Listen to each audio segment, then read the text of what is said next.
उपराष्ट्रपति जगदीप धनखड़ का उत्तराखंड दौरा। पंतनगर एयरपोर्ट पर राज्यपाल ने किया स्वागत। पत्नी के साथ कैची धाम में किया दर्शन। हिमाचल प्रदेश में आज सीएम पुष्कर सिंह धामी बीजेपी प्रत्याशी के समर्थन में निकाली विजय संकल्प यात्रा। आखिरी चरण के लिए झोंकी ताकत। मतगणना के लिए बीजेपी की तैयारी तेज। प्रदेश प्रभारी दुष्यंत गौतम ने की वर्चुअल बैठक। मतगणना के लिए प्रभारी नियुक्त करने के निर्देश। चारधाम यात्रा में श्रद्धालुओं की स्क्रीनिंग जारी है। श्रद्धालुओं से स्वास्थ्य विभाग की गाइडलाइन जारी है और गाइडलाइन का अनुपालन करने की अपील। अल्मोड़ा के मासी में 90 गांवों के लोग पानी के लिए तरसे। ट्रांसफार्मर फूंकने से 3 दिन से ठप पानी की सप्लाई। और ऑल टाइम रिकॉर्ड के करीब दून का तापमान। गर्म हवाओं ने झुलसाया। पहाड़ों पर भी मौसम हुआ गर्म। तेज गर्मी पड़ने का अलर्ट। आप देख रहे हैं के न्यूज, खबरों का सारथी। खबर उत्तर प्रदेश चौहाट जिले क्षेत्र के विकासखंड कोट की खांडिया सैड़ बगोलीधार मोटर मार्ग के डामरीकरण कार्य का स्थानीय विधायक राजकुमार पोरी ने पीएमजीएसवाई के अधिकारियों के साथ स्थलीय निरीक्षण किया और उन्होंने इस मौके पर नाराजगी जताते हुए कार्य गुणवत्ता में सुधार लाने के अधिकारियों को निर्देश दिए हैं। उन्होंने कहा है कि स्थानीय लोगों की शिकायत पर उनके द्वारा यह स्थलीय निरीक्षण किया गया और उन्होंने विभागीय अधिकारियों को रोड के विस्तारीकरण और डामरीकरण के कार्य में ढिलाई न बरतने के निर्देश दिए हैं। इस दौरान सड़क विस्तारीकरण और डामरीकरण को लेकर कार्य की धीमी प्रगति पर विधायक पोरी ने नाराजगी भी जताई और विभागीय अधिकारियों से गुणवत्ता के साथ कार्य प्रगति में तेजी लाने को कहा गया।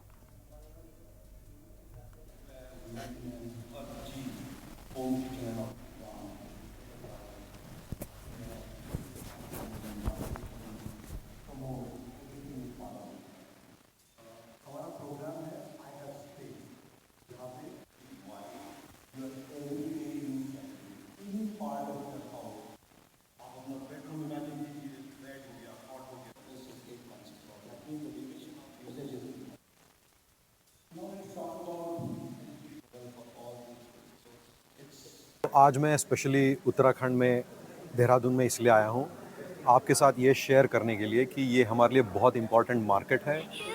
ये 30% ईयर ओवर ईयर ग्रो कर रही है in the home kitchen outdoors category which is one of the largest categories on Amazon India.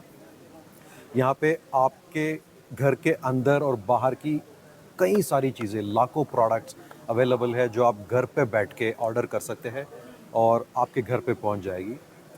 बहुत से ऐसे पेमेंट ऑप्शंस है जो आप मंथली इंस्टॉलमेंट्स में पे कर सकते हैं। उसके बाद अमेज़ॉन पे का थ्रू क्रेडिट लेके अप टू 60,000 रुपीज़ 45 डेज़ के बाद पे कर सकते हैं। नई नई प्रोडक्ट कैटेगरीज है अभी, जैसे रोबोटिक वैक्यूम क्लीनर हो गया, latest technology, automated video door bells, door locks etcetera, electric vehicles, solar panels, paints, furniture, large furniture, ऐसी कई चीज़ें हैं जो यहाँ के कस्टमर शॉप कर सकते हैं। चारधाम यात्रा में आ रहे श्रद्धालुओं की स्वास्थ्य विभाग लगातार स्क्रीनिंग कर रहा है और स्वास्थ्य विभाग के सचिव डॉक्टर आर राजेश कुमार ने चारधाम यात्रा में आ रहे श्रद्धालुओं से स्वास्थ्य विभाग की गाइडलाइन का अनुपालन करने की अपील की है और स्वास्थ्य सचिव ने बताया कि विभाग की ओर से अब तक 2,08,000 से ज्यादा श्रद्धालुओं की स्क्रीनिंग की जा चुकी है, जबकि चारधाम यात्रा मार्गों पर 12 स्क्रीनिंग सेंटर बनाए गए हैं और इसके अलावा 180 चिकित्सकों की तैनाती चारधाम यात्रा मार्गों पर की गई है। और साथ ही ये भी बताया कि 87,000 से ज्यादा 50 वर्ष से अधिक श्रद्धालुओं की, जबकि 50 वर्ष से कम उम्र के 1,27,000 से अधिक श्रद्धालुओं की स्क्रीनिंग की जा चुकी है। लेकिन वो लेंथ कितनी होनी चाहिए जो हम बनाएंगे, माना 1.5 किलोमीटर ज्यादा होगा, वो हम बनाएंगे तो वो कितने किलोमीटर होंगे? 3 किलोमीटर, 5 किलोमीटर से कम नहीं। लोगों की शिकायत पर लोगों ने कई बार मुझे फ़ोन किए, क्षेत्रीय जनता ने, कि जो सड़क है खानियों सड़ से बगोलीधार तक पीएमजीएसवाई के द्वारा इस पर काम किया जा रहा है और लोगों की शिकायत थी कि इसमें जो है पत्थर का इस्तेमाल, कच्चे पत्थर का इस्तेमाल हो रहा है और इस कबर भी नियमानुसार नहीं बन रहे हैं और साथ में लोगों का कहना था कि काम बहुत स्लो चल रहा है। लोगों का मानना था कि अभी तक जो है इसका सिविल वर्क जो है पूरा हो जाना चाहिए था, लेकिन मैंने तब जब लोगों की शिकायत है तो कल अधिकारियों से बात की और अधिकारियों को साथ लेकर मैं स्थलीय निरीक्षण के लिए गया और वहाँ पर जो मुझे पाया है, वास्तव में जो उन्होंने कंक्रीट पत्थर के तोड़े हैं वो कच्चा पत्थर है, वो सोलिंग के काम का पत्थर नहीं है। और जो कलमट बने हैं, कलमट तो ठीक हैं, ये पक्के बनाए हैं, कलमट ठीक हैं। रुक करते हैं अगली खबर का। राज्य निर्वाचन आयोग ने मतगणना के लिए सभी तैयारियां पूरी कर ली हैं। मुख्य निर्वाचन अधिकारी बीवीआर से पुरुषोत्तम ने बताया कि 4 जून को प्रदेश भर में सुबह 8 बजे से मतगणना शुरू होगी और सबसे पहले पोस्टल बैलेट की काउंटिंग की जाएगी, जबकि सुबह करीब 8:30 बजे से ईवीएम की काउंटिंग की शुरुआत होगी। और इस बात का भी जिक्र किया कि मतगणना स्थल की 3 लेयर सुरक्षा की व्यवस्था की गई है।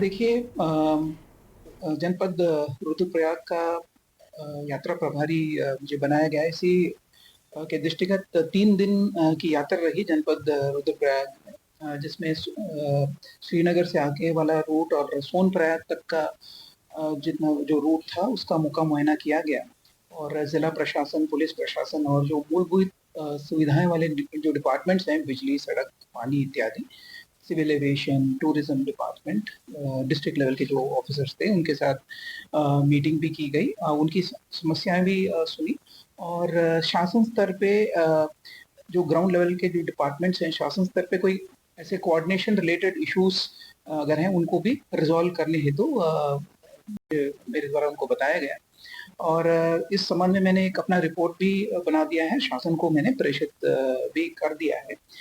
जहाँ तक स्वास्थ्य डिपार्टमेंट का जो सवाल है, लगभग अभी 2,08,000 से ज़्यादा यात्रियों के हम लोगों ने अभी स्क्रीनिंग में कर दी है और पूरे चारधाम रूट में लगभग 12 स्क्रीनिंग सेंटर्स और 50 से भी ज़्यादा स्क्रीनिंग पॉइंट्स हमने इस्टेब्लिश की हैं और लगभग 180 से भी ज़्यादा डॉक्टर्स की तैनाती पूरे चारधाम रूट में की है।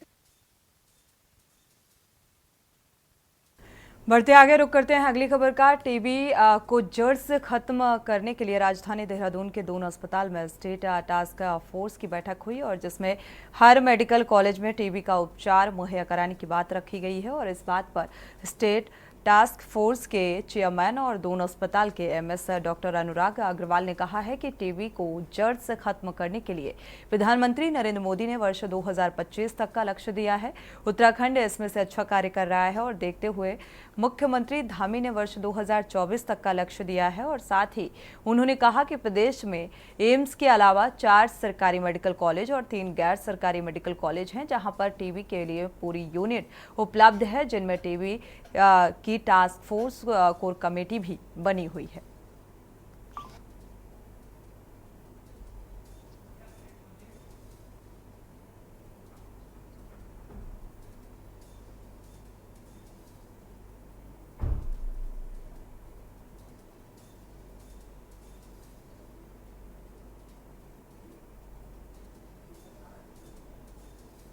लगभग 1 लाख पोस्टल बैलेट वोट से उसके बाद ईवीएम का जैसा आपको पता है कि ऑलमोस्ट 58% पोलिंग हुआ है। सो सारी हमारी जो पोलिंग पर्सनल की नियुक्ति हो गया है, काउंटिंग पर्सनल की नियुक्ति हो गया है और पुलिस हमने 3 टायर सिक्योरिटी सिस्टम लगाया है, आउटर पेरीमीटर, मिडिल पेरीमीटर और इनर पेरीमीटर। खबर लक्सर से है, जहां हाईवे पर विशालकाय अजगर निकलने से हड़कंप मच गया। लक्सर हरिद्वार स्टेट हाईवे पर पिपले गांव के पास विशालकाय अजगर निकलने से घंटों यातायात प्रभावित रहा। हाईवे के बीचों बीच अजगर के आ जाने से घंटों देखा जाए तो यहां पर अफरा तफरी का माहौल देखने को मिला। कड़ी मशक्कत के बाद अजगर हाईवे किनारे गन्ने के खेत में चला गया, तब जाकर लोगों ने राहत की सांस ली, यातायात सुचारू हो सका।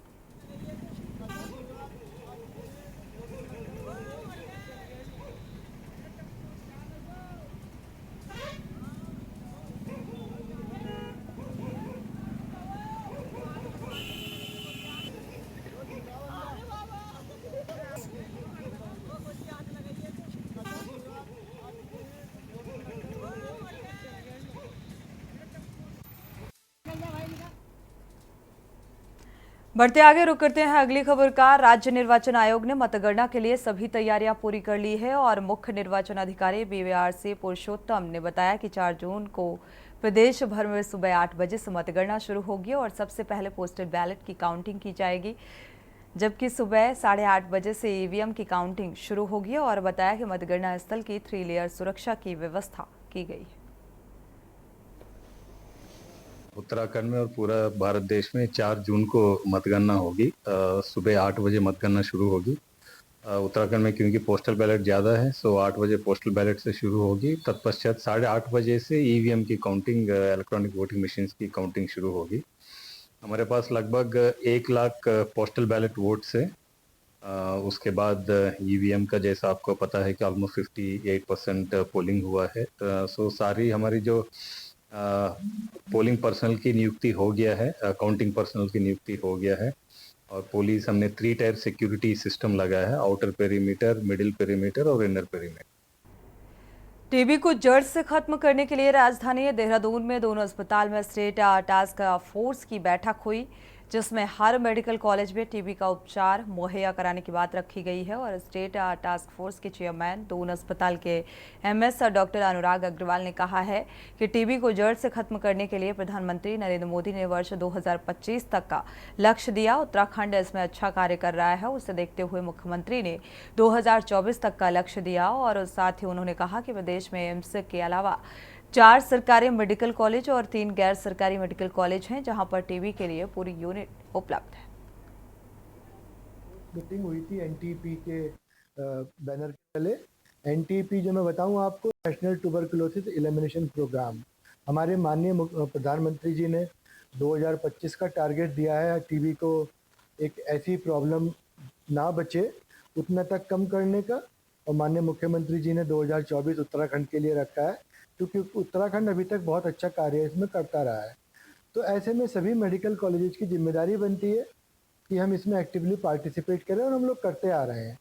तो ऐसे में हमारे जो 4 गवर्नमेंट हॉस्पिटल मेडिकल कॉलेज हैं और 1 एम्स है और 3 प्राइवेट मेडिकल कॉलेजेज हैं, जहाँ पर टीबी का पूरी यूनिट है। बढ़ते आगे रुक करते हैं अगली खबर का। हरिद्वार का रुख करते हैं। हरिद्वार जिले के रोड के सिविल अस्पताल अक्सर अपने विवादों से चर्चाओं में बना रहता है और इस बार भी रुड़की सिविल अस्पताल का कुछ ऐसा ही चौंकाने वाला मामला देखने को मिला।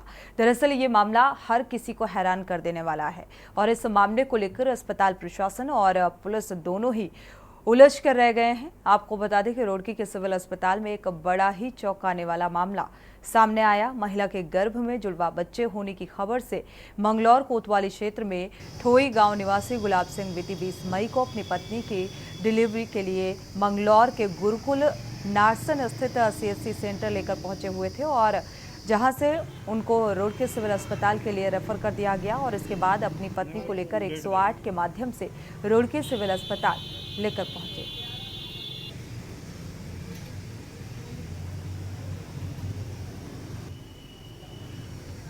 वर्बली 2-3 दिन पहले आ गया था और ऑफिशियली आज ही हमें थाने से लेटर प्राप्त हुआ है और इस संबंध में मैंने CMO को 2-3 दिन पहले ही अवगत करा दिया था और मैंने उनको रिक्वेस्ट की है कि इस मामले में हाई लेवल की एक कमेटी बना के पूरी जांच की जाए और जो भी सच है वो सामने उनके भी आ जाए और जो भी इसमें दोषी अगर कोई है तो उसको भी इसके अंदर हम लोग सजा का देखेंगे। पूरा मामला जी, मैंने सर 2 अल्ट्रासाउंड करवाई थे, एक देवन डिगे जाने करवाया था जी, उसमें 2 बच्चे बताए। फिर यहाँ से रुड़की में सक्षम के यहाँ करवाई जी, उसमें भी 2 बच्चे आए जी, 2 अल्ट्रासाउंड करवा रखे हैं जी, एक 11/5 में करवाया था जी। उसके बाद मेरी 20 तारीख में डिलीवरी हुई जी यहाँ पे रुड़की सिविल हॉस्पिटल में। उसके बाद यहाँ मेरा एक बच्चा आया जी। सर 2 बच्चे थे, एक बच्चे का सर पता नहीं चल रहा, उन्होंने कहा एम्स में ले जाओ। फिर मैं 108 में एम्बुलेंस में ले गया जी। मुझे वहाँ से एम्बुलेंस वालों ने 100 हरिद्वार में जाकर परेशान किया जी, क्या आने लगे कि भाई पहले स्टाफ को छोड़ के आएंगे, तेरी घरवाली पैद में जाएगी। तो फिर उन्होंने दूसरी एम्बुलेंस का इंतजाम करके फिर मुझे वहाँ भेजेगा आज जी। जब मैं हॉस्पिटल में पहुँचा सर, तो वहाँ से इमरजेंसी में मैंने अपनी घरवाली भर्ती करी, तो उसके बाद डॉक्टर ने बताया कि भाई बच्चा तो पहले डिलीवरी हो चुका है। तो मुझे सर यही कहना है कि मेरा बच्चा कहाँ गया। सरकार भले ही हर गांव तक हर मूलभूत सुविधाएं पहुंचाने के दावे कर रही हो, लेकिन इन दावों और वादों की जमीनी हकीकत कुछ और ही होती है। ऐसी ही कुछ तस्वीरें भी सामने आई विकासनगर से, विन्हार क्षेत्र से सामने आई, जिसमें आप बीमार बुजुर्ग को डांडी काठी के सहारे कुछ लोग पहाड़ी पगडंडी वाले रास्ते से गुजरते हुए दिखाई दे रहे हैं। दरअसल विन्हार क्षेत्र के एक दुरुस्त पहाड़ी गांव में रहने वाले 92 वर्षीय बुजुर्ग की तबीयत बिगड़ने से उन्हें उनके परिजनों और ग्रामीणों की मदद से डांडी काठी के सहारे मुख्य मार्ग तक पहुंचाया गया और उन्हें विकासनगर उप जिला चिकित्सालय लाया गया। उनका उपचार किया जा रहा है और मांग की गई है सरकार से कि उनकी ओर ध्यान दें और उनकी समस्याओं को दूर करें।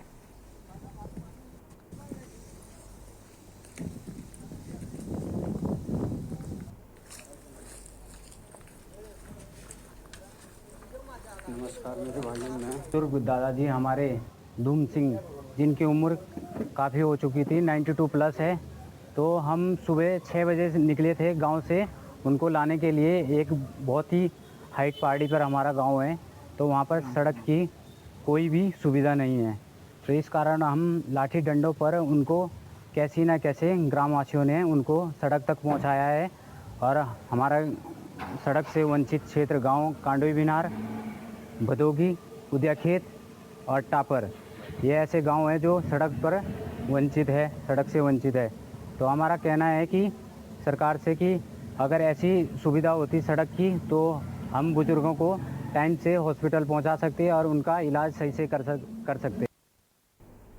खबर हल्द्वानी से है, जहां हल्द्वानी लोकसभा सामान्य निर्वाचन मतगणना की तैयारियों के संबंध में नगर निगम सभागार प्रेस वार्ता करते हुए नगर आयुक्त विशाल मिश्रा ने कहा है कि हल्द्वानी के MBPG कॉलेज में 4 जून को होने वाली मतगणना की सभी व्यवस्थाएं पूरी कर ली गई हैं। और नगर आयुक्त विशाल मिश्रा ने बताया कि MB और PG कॉलेज हल्द्वानी में 4 जून को होने वाली मतगणना के लिए 6 विधानसभाओं में कुल 84 टेबल लगाई गई हैं। 4 जून मतगणना के लिहाज से 378 कर्मियों को तैनात किया गया है। 144 मतगणना माइक्रो ऑब्जर्वर और 114 मतगणना सुपरवाइजर और 120 मतगणना सहायक की नियुक्ति की गई है और सभी कार्मिकों को 30 मई और 2 जून को प्रशिक्षण दिया जाएगा। देखिए, मतगणना को लेकर के जनपद नैनीताल की जो टीम है वो पूर्णतः तैयार है। 144 माइक्रो ऑब्जर्वर, 114 सुपरवाइजर और 120 मतगणना सहायक इनकी ड्यूटी लगा दी गई है। इनके ड्यूटी ऑर्डर भी वितरित किए जा रहे हैं। इनका प्रशिक्षण 30 मई और 2 जून को किया जाएगा। इस संदर्भ में समय समय पर चुनाव आयोग से, भारतीय केंद्रीय चुनाव आयोग से जो भी निर्देश प्राप्त हो रहे हैं, जो भी प्रशिक्षण सेशंस आयोजित हो रहे हैं, उसमें भी हमारी टीमें प्रतिभाग कर रही हैं। और इसमें 6 विधानसभाओं में कुल 84 टेबल्स लगेंगी, अर्थात प्रत्येक विधानसभा में 14 टेबल लगेंगी। तो ये हमारी तैयारियाँ पूरी हैं, प्रशिक्षण की भी शेड्यूलिंग है, सारा कुछ तैयार है। इसके अलावा जो यहाँ पर काउंटिंग को लेकर के, कवरेज को लेकर के यहाँ पर क्या दिशा निर्देश दिए जाएंगे? समय समय पर हमारा मीडिया सेंटर बन रहा है वहाँ पर, तो समय समय पर हर 1-2 घंटे में पूरी पार्लियामेंट्री कॉन्स्टिट्यूंसी का जो डेटा है वो हमारे मीडिया के भाइयों के साथ शेयर किया जाएगा। और इसको कोलेट करने के लिए हमारी DIO और वहाँ की DIO जो भी नोडल अधिकारी हैं वो आपस में कोऑर्डिनेट करते रहेंगे। उत्तराखंड में निकाय चुनाव की तैयारियों से पहले अवैध अतिक्रमण पर कार्रवाई शुरू हो गई है और इसी कड़ी में दून में अतिक्रमण हटाओ अभियान के तहत प्रशासन की कार्रवाई गतिमान है। अब तक 50 से अधिक अवैध अतिक्रमण पर बुलडोजर की कार्रवाई की गई और आपको बता दें कि NGT के आदेश पर नगर निगम, जिला प्रशासन और पुलिस की संयुक्त टीम ने चूना भट्टा और दीपनगर बस्ती में ध्वस्तीकरण की कार्रवाई की और इस दौरान भारी विरोध का भी सामना करना पड़ा अधिकारियों को। स्थिति ये हुई कि ध्वस्तीकरण के लिए जो जमीन चिन्हित की गई थी उनमें से रह रहे लोगों ने बाहर निकलने से इनकार कर दिया। बलपूर्वक उन्हें बाहर निकाला गया। देखिए ये रिपोर्ट।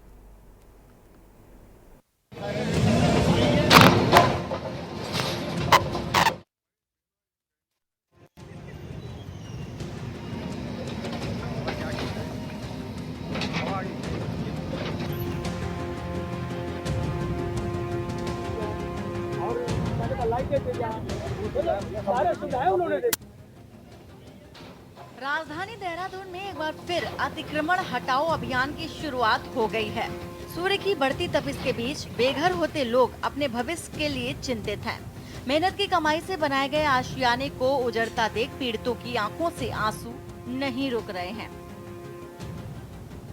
स्थिति ये हुई है कि ध्वस्तीकरण के लिए जो मकान चिन्हित थे उनमें रह रहे लोगों ने बाहर निकलने से इनकार कर दिया है।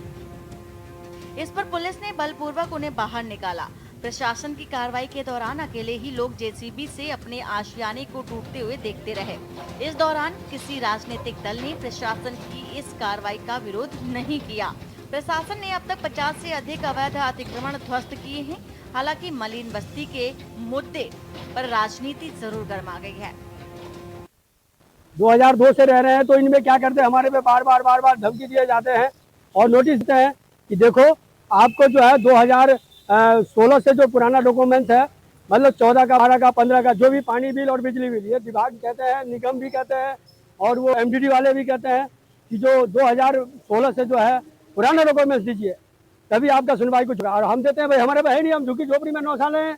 देखिए, पूरी तरीके से अराजकता है। हर सर को छत देने की बात करने वाली मोदी की भारतीय जनता पार्टी की सरकार आज गरीबों को उजाड़ रही है।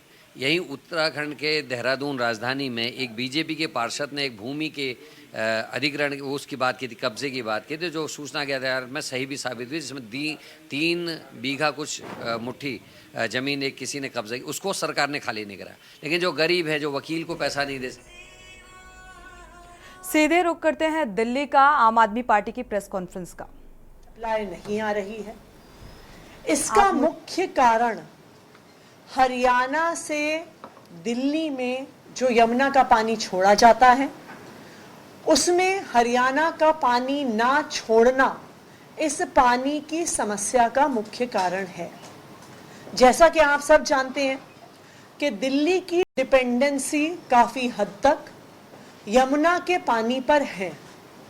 यमुना के पानी से दिल्ली के वाटर ट्रीटमेंट प्लांट्स चलते हैं। दिल्ली में जब यमुना आती है तो वजीराबाद पॉन्ड पर यमुना का पानी रोका जाता है। वहाँ से 3 water treatment plants Wazirabad, Chandrawal और ओखला को पानी प्रोवाइड किया जाता है। आज सुबह मैं खुद वहाँ पे इंस्पेक्शन के लिए गई तो ये साफ नज़र आया कि जो नॉर्मल वाटर लेवल 374 फीट होना चाहिए, वो पानी का स्तर आज 370.2 फीट पर है। जब यमुना में पानी नहीं होगा, जब वजीराबाद पॉन्ड में पानी नहीं होगा, तो ये स्वाभाविक बात है कि Wazirabad water treatment plant, Chandrawal water treatment plant और ओखला वाटर ट्रीटमेंट प्लांट से आने वाली सप्लाई के पानी पर असर पड़ेगा। दिल्ली सरकार आज इस पानी के मसले को लेकर सुप्रीम कोर्ट में केस फाइल कर रही है। हम सुप्रीम कोर्ट जा रहे हैं कि सुप्रीम कोर्ट हरियाणा को और यूपी के कुछ हिस्सों से जहां पर दिल्ली का पानी आता है, उनको आदेश दे कि दिल्ली वालों को उनके हक का पानी मिलना चाहिए। इसके अलावा इमरजेंसी मेजर्स कई दिल्ली सरकार द्वारा लिए जा रहे हैं। सबसे पहली बात, क्योंकि जब पानी की सप्लाई में कमी है तो पानी की सप्लाई की कमी के इलाकों में वाटर टैंकर्स भेजे जाते हैं। हम एक सेंट्रल वाटर टैंकर का वॉर रूम दिल्ली जल बोर्ड में सेटअप कर रहे हैं। ये जो वॉर रूम है, ये एक सीनियर आईएएस अफसर द्वारा हेडेड होगा। एक central command and control centre होगा। जो भी दिल्ली वासी हैं जो चाहते हैं कि उनको वाटर टैंकर चाहिए, वो 1916 पर कॉल करें। 1916 से उनकी ये रिक्वेस्ट हमारे वाटर टैंकर के वॉर रूम में जाएगी और वहाँ से जहाँ जहाँ पे भी पानी की सप्लाई की कमी है, वहाँ पे वाटर टैंकर्स प्रोवाइड किए जाएंगे। 5 तारीख से, क्योंकि अभी सारे एडीएम्स, एसडीएम्स चुनाव की काउंटिंग में व्यस्त हैं, लेकिन 5 तारीख से दिल्ली के हर वाटर जोन में, दिल्ली में 11 वाटर जोन्स हैं, वाटर डिपार्टमेंट के जोन्स पर एक एडीएम लेवल ऑफिसर और एक एसडीएम लेवल ऑफिसर स्टेशन किया जाएगा। वो क्विक रिस्पांस टीम्स बनाएंगे कि जहाँ जहाँ पे भी पानी के कमी के हॉटस्पॉट्स हैं, वहाँ पे ये एडीएम्स, एसडीएम्स, उनके साथ उनकी तहसीलदार्स की टीम पूरी अवेलेबल होगी ग्राउंड पे टैंकर्स पहुँचाने में, पानी की समस्या का समाधान करने में। तीसरा, जहां जहां पर भी दिल्ली में बोरवेल्स का इस्तेमाल किया जा रहा है, एक दिल्ली जल बोर्ड की स्पेशल उनके इलेक्ट्रिकल डिपार्टमेंट की टीम्स बनाई जा रही हैं जो राउंड द क्लॉक कोई भी बोरवेल खराब ना हो, कोई भी बोरवेल डिसफंक्शनल ना हो, उस पर काम करेगी। जैसा हमने कल भी अनाउंस किया था, हम दिल्ली जल बोर्ड की 200 इन्फोर्समेंट टीम्स बना रहे हैं जो वाटर वेस्टेज को चेक करेंगी। इन इन्फोर्समेंट टीम्स को भी हेड करने के लिए एक सीनियर आईएएस अफसर को लगाया जा रहा है जो पूरी दिल्ली में इन 200 इन्फोर्समेंट टीम्स इनके द्वारा काटे जा रहे चालान एटसेट्रा को वो करेंगे, मॉनिटर करेंगे। दो और महत्वपूर्ण कदम आज के दिन में पानी की इमरजेंसी की सिचुएशन को देखते हुए लगाए जा रहे हैं। कंस्ट्रक्शन साइट्स पर किसी भी प्रकार के पोर्टेबल वाटर, चाहे वो वाटर टैंकर से हो, चाहे वो पानी की पाइपलाइन से हो, चाहे वो बोरवेल से हो, किसी भी प्रकार के पोर्टेबल वाटर को कंस्ट्रक्शन साइट पर यूज करने पर पूरा बैन लगाया जा रहा है। अगर कोई भी कंस्ट्रक्शन साइट पोर्टेबल वाटर यानी पीने के पानी को इस्तेमाल करती पाई गई तो उन साइट्स को एमसीडी द्वारा सील किया जाएगा। एमसीडी की भी इन्फोर्समेंट टीम्स कंस्ट्रक्शन साइट्स पर कल सुबह से जाना शुरू कर देंगी। एक और इमरजेंसी मेजर जो उठाया जा रहा है कि कई सारे ऐसे कार रिपेयर और कार वॉशिंग सेंटर्स हैं। तो जिस तरीके से पानी की किल्लत सामने आ रही है उसको देखते हुए आम आदमी पार्टी की तरफ से ये प्रेस कॉन्फ्रेंस और आतिशी ने पानी का निदान कैसा होगा, क्योंकि यमुना का जो वाटर लेवल है वो बेहद कम है, इस बात का जिक्र करती हुई नजर आई। और साथ ही सुप्रीम कोर्ट में अब आम आदमी पार्टी की तरफ से केस फाइल किया जाएगा और उन तमाम दिक्कतों को दूर करने का जिक्र करती हुई नजर आई। इसी के साथ बुलेटिन में इतना ही। आगे खबरों के लिए आप देखते रहिए के न्यूज इंडिया। आप देख रहे हैं के न्यूज, खबरों का सारथी।